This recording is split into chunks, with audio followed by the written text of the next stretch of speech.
Тайван улсын охидын хур хамтлагийн гишүүн болох Сарантуяаг танилцуулж байна.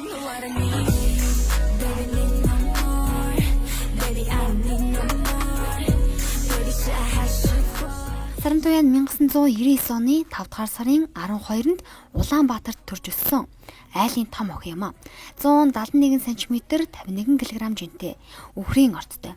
28 дугаар төгсөлбөр сургуулийг төгссөн. Харин их сургуулаа 50 насад бизнесийн удирдлага мэргэжлэр төгсжээ. Их сургууль байхдаа Тайваны DD52 гэх охидын хамтлагийн тэмцээнд шоу нэвтрүүлэгт 2 дугаар байр эзэлж AOA Entertainment-аас хурд урилгаар элсэн орохыг санал болгож анх дебютээ хийж байжээ.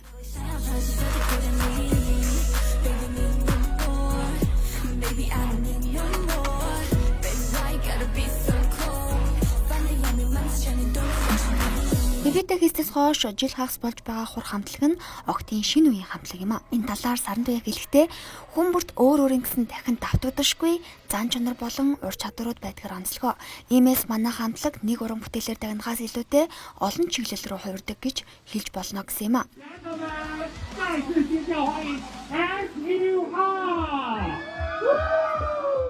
Сарантуяа хамтлагтаа гол холоон үүрэг гүйцэтгэдэг.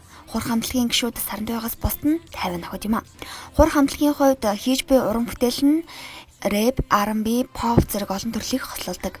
Сарантуяа охидын хамтлагт орсноор өдөр бүр өөрийгөө хөгжүүлэх тал дээр анхаарч эхэлсэн нь түүнийг маш их өөрчилж, их зүйл хийж бүтээх уран зоригтой байгаа гэж ярилцлагын үеэр хэлсэн юм а.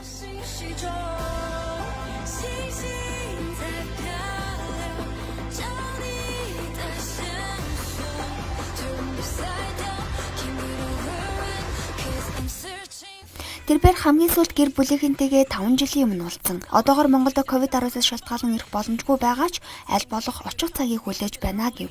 Ярилцлагын төгсгөл залуучуудтай хандан өчигдөр бол сургамж, өнөөдөр бол боломж, маргааш бол ирээдүй энэ үгийг өөртөө байн хэлдэг. Тиймдээч залуучуудтай бас хэлмээр байна.